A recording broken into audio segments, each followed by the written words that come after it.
প্রিয় শিক্ষার্থীবৃন্দ, সবাইকে ভার্চুয়াল ব্যবস্থাপনা ক্লাসে স্বাগত জানাচ্ছি। বিশেষ করে 2020-2021 শিক্ষাবর্ষ যাদের সাথে আমাদের আসলে ফেস টু ফেস এখনও কোনো ক্লাস হয় নাই, কিন্তু এই ক্লাস কবে নাগাদ আমরা করতে পারবো ফেস টু ফেস সেটাও আমরা জানি না। যেহেতু করোনাকালীন সময় চলছে, সেহেতু আমরা করোনা থেকে রক্ষা পাওয়ার জন্য আমরা স্বাস্থ্যবিধি মেনে আমরা প্রত্যেকে নিজ নিজ বাড়িতে অবস্থান করছি এবং আমাদের পড়াশোনাটাও বাড়িতে বসেই আমরা সম্পন্ন করছি।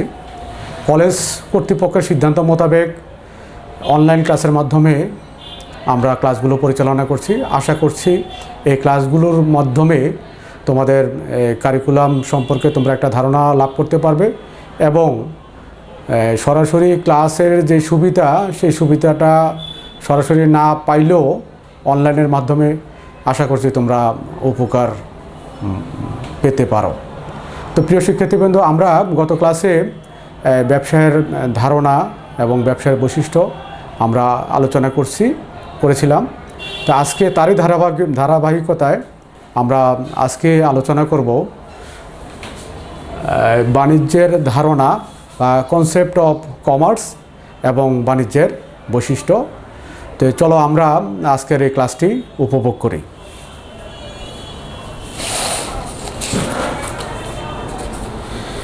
বাণিজ্যের ধারণা বা কনসেপ্ট অফ কমার্স উৎপাদকের কাছ থেকে মুনাফা অর্জনের জন্য পণ্য, সেবা, সামগ্রী ভোক্তা সাধারণের নিকট পৌঁছানো এবং এর সহায়ক যাবতীয় কার্যাবলী বাণিজ্য নামে পরিচিত।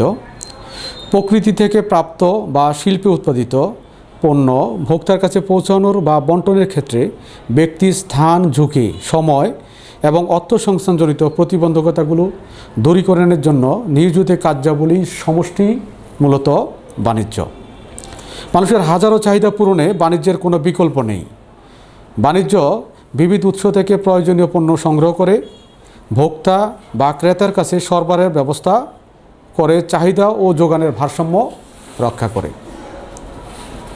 বাণিজ্যে জড়িত ব্যক্তিবর্গ উৎপাদকের কাছ থেকে পণ্য ক্রয় করে ভোক্তা বা অন্য ক্রেতা, যেমন খুচরা বিক্রেতার কাছে বিক্রয় করে। তাই বাণিজ্যের একটি বড় ক্ষেত্র ক্রয় বিক্রয়ের সঙ্গে জড়িত। অনেক সময় উৎপাদিত পণ্য পরবর্তী সময়ে ভোগের জন্য সংরক্ষণের প্রয়োজন পড়ে। যেমন কিছু কিছু পণ্য সারা বছর চাহিদা থাকে, কিন্তু সারা বছর কিন্তু সেই পণ্যটা উৎপাদন করা সম্ভব হয় না। তাহলে এই সারা বছরের চাহিদাটা পূরণের জন্য ওই পণ্যগুলোকে কিন্তু সংরক্ষণ করতে হয়। যেমন এই ক্ষেত্রে গুদামজাতকরণের মাধ্যমে এরূপ সংরক্ষণ সম্পন্ন করা হয়, যা বাণিজ্যের অন্তর্ভুক্ত।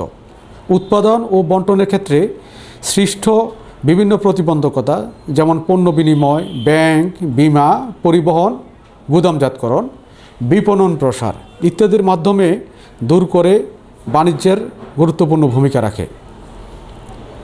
প্রতিযোগিতাপূর্ণ পরিবেশে সফলতা অর্জনে বাণিজ্যকে সাধ্যমতো গ্রাহক সেবার ব্যবস্থা করতে হয়। এজন্য ভালো ব্যবহার, কম দামে পণ্য সরবরাহ ইত্যাদি সুবিধা দেওয়ার প্রয়োজন পড়ে। প্রিয় শিক্ষার্থীবৃন্দ, এই পর্যায়ে আমরা আলোচনা করব যে বাণিজ্যের বৈশিষ্ট্য। আমরা আগের ক্লাসে আমরা আলোচনা করেছিলাম ব্যবসায়ের বৈশিষ্ট্য। ব্যবসায় জিনিসটা আসলে একটা বৃহৎ বিষয়। এর দুটি শাখা, একটি হলো বাণিজ্য আর একটি হলো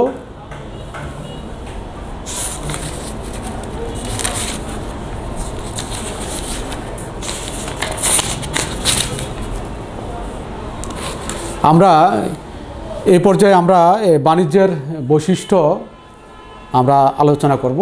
আমরা বলেছিলাম যে ব্যবসার দুটি শাখা, একটি বাণিজ্য আর একটি হলো শিল্প। তা আমরা আজকে আলোচনা করব যে বাণিজ্যের বৈশিষ্ট্য, অর্থাৎ যেই বৈশিষ্ট্যগুলো থাকলে যে সেটাকে বাণিজ্যের ভিতরে পড়ে, সেটাকে আমরা আজকের ক্লাসে আলোচনা করছি। মানুষের হাজারো চাহিদা পূরণে বাণিজ্যের কোনো বিকল্প নেই। বাণিজ্য বিবিধ উৎস থেকে প্রয়োজনীয় পণ্য সংগ্রহ বা ভোক্তা বা ক্রেতার নিকট সরবরাহ ব্যবস্থা করে চাহিদা ও যোগানের ভারসাম্য রক্ষা করে। বাণিজ্যের বিভিন্ন বৈশিষ্ট্য রয়েছে, তা নিম্নে আলোচনা করা হলো। যেমন প্রথম যে পয়েন্টটা সেটা হলো অর্থনৈতিক কর্মকাণ্ড বা ইকোনমিক অ্যাক্টিভিটি। বাণিজ্য একটি অর্থনৈতিক কর্মকাণ্ড। একজন ব্যবসায়ী মুনাফা অর্জনের উদ্দেশ্যে পণ্য ও সেবা ক্রয় বিক্রয় করে যা অর্থের দ্বারা পরিমাপযোগ্য। অর্থাৎ বাণিজ্যের মাধ্যমে যে সেবা ক্রয় অথবা বিক্রয় করে সেটা অবশ্যই কি অর্থের দ্বারা পরিমাপযোগ্য হতে হবে। তারপরের পয়েন্ট যে মুনাফা বা প্রফিট। বাণিজ্যের মূল উদ্দেশ্য হলো মুনাফা অর্জন করা। বন্ধুদের থেকে উপহার গ্রহণ ও প্রদানকে বাণিজ্য বলা হয় না, বরং মুনাফা অর্জনের উদ্দেশ্যে পণ্যদ্রব্য আদান প্রদান করলে তাকে বাণিজ্য বলে। ব্যবসায়ের দ্বিতীয় পর্যায়ের কাজ, সেকেন্ড স্টেপ অফ বিজনেস। শিল্পের মাধ্যমে উৎপাদিত পণ্য বাণিজ্যের মাধ্যমে ক্রয় বিক্রয় করা হয়। অর্থাৎ পণ্যদ্রব্য উৎপাদিত হয় শিল্পের মাধ্যমে এবং বাণিজ্যের মাধ্যমে এই পণ্যদ্রব্য ক্রয় বিক্রয় করা হয়। অর্থাৎ বাণিজ্য ব্যবসার কর্মকাণ্ডকে বিস্তৃত করে শিল্পের উৎপাদিত পণ্যকে বাণিজ্য চূড়ান্ত ভোক্তার নিকট নিয়ে যায়। অর্থাৎ ভোক্তারা যে যেখানে অবস্থান করে বাণিজ্যের কাজ হলো ভোক্তাদের নিকট সেই পণ্যদ্রব্য পৌঁছে দেওয়া। শিল্পের কাজ যেখানে শেষ, বাণিজ্যের কাজ সেখান থেকে শুরু। অর্থাৎ শিল্পের মাধ্যমে পণ্য উৎপাদিত হবে এবং বাণিজ্যের মাধ্যমে সেই পণ্য বন্টন চ্যানেল অতিক্রম করে ভোক্তাদের কাছে পৌঁছে যাবে। ব্যবসায়ের বন্টনকারী শাখা বা ডিস্ট্রিবিউশন ব্রাঞ্চ অফ বিজনেস। শিল্পের মাধ্যমে পণ্য, দ্রব্য ও সেবার উৎপাদন হয়। বাণিজ্য সে পণ্য ও সেবা ভোক্তার নিকট পৌঁছে দেয়। এজন্য বাণিজ্য বিভিন্ন বন্টন প্রণালী ব্যবহার করে। উৎপাদকের নিকট থেকে পণ্যটি বাণিজ্যের বিভিন্ন পক্ষ যেমন আমদানিকারক, ডিলার, এজেন্ট, পাইকার ও খুচরা ব্যবসায়ীর মাধ্যমে ভোক্তার নিকট পৌঁছায়। বিভিন্ন উপযোগ সৃষ্টি বা ক্রিয়েটিং ভেরিয়াস ইউটিলিটি। বাণিজ্য পণ্য ক্রয় বিক্রয়ের মাধ্যমে সত্যগত উপযোগ সৃষ্টি করে।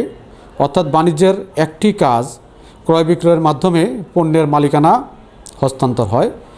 এছাড়া বাণিজ্য পরিবহনের মাধ্যমে স্থানগত, গুদামজাতকরণের মাধ্যমে সময়গত, বীমার মাধ্যমে ঝুঁকিগত এবং ব্যাংকিংয়ের মাধ্যমে অর্থগত উপযোগ সৃষ্টি করে। চাহিদা ও যোগানের সমন্বয়, combination of demand and supply. চাহিদা ও যোগানের মধ্যে সমন্বয় করা বাণিজ্যের একটি বৈশিষ্ট্য। যে কোনো স্থানের চাহিদা অনুযায়ী বাণিজ্য পণ্যটি উৎপাদনকারীর নিকট থেকে সংগ্রহ করে সেখানকার চাহিদা পূরণ করে। তাই বলা যায় বাণিজ্য চাহিদা ও যোগানের ভারসাম্য রক্ষা করে। প্রিয় শিক্ষার্থীবৃন্দ, অর্থাৎ এই জায়গাটা যেমন আমাদের দেশে সব এলাকায় সব পণ্য সমানভাবে কিন্তু উৎপাদিত হয় না, কিন্তু পণ্যের চাহিদা কিন্তু সারা দেশব্যাপী কিন্তু থাকে। অর্থাৎ যেই অঞ্চলে যেই পণ্যটা ভালোভাবে উৎপাদিত হয় সেই পণ্যটা বাণিজ্যের মাধ্যমে ভোক্তাদের কাছে পৌঁছে যায় পরিবহন ব্যবস্থার মাধ্যমে। তাহলে উৎপাদনকারী থেকে ভোক্তা পর্যন্ত পৌঁছানো পর্যন্ত এই কাজগুলোই আসলে মূলত বাণিজ্য। কার্যপরিধির ব্যাপকতা বা ওয়াইডনেস অফ স্কোপ। বাণিজ্যের আওতা বা কার্যপরিধি ব্যাপক। এটি পণ্য উৎপাদিত হয় একটি নির্দিষ্ট স্থানে, কিন্তু সে পণ্য বিক্রি বা ব্যবহৃত হয় বিভিন্ন স্থানে, ক্ষেত্রবিশেষে বিশ্বব্যাপী। যেমন প্রাণের পণ্য উৎপাদিত হয় ঢাকায়, কিন্তু বাণিজ্য তথা বিক্রয় হয় বাংলাদেশ সহ বিশ্বের বিভিন্ন দেশে। সুতরাং বলা যায় বাণিজ্যের আওতা ব্যাপক। প্রিয় শিক্ষার্থীবৃন্দ, এতক্ষণ আমরা আলোচনা করলাম যে বাণিজ্য এবং বাণিজ্যের বৈশিষ্ট্য নিয়ে। তো আশা করছি এর মধ্য দিয়ে তোমরা বাণিজ্যের ধারণা এবং বাণিজ্যের বৈশিষ্ট্যগুলো মানে একটি স্বচ্ছ ধারণা তোমরা পেয়ে যাবে এবং তোমরা নিরাপদে থাকবে এবং বাড়িতে বসে এই ক্লাসগুলো ফলো করো এবং তোমাদের যে পাঠ্যপুস্তক আছে সেখানেও তোমরা এর সাথে সংযুক্ত থাকো। এই কামনা করে তোমরা ভালো থাকবে, সুস্থ থাকবে। দেখা হবে আগামী ক্লাসে। ধন্যবাদ সকলকে।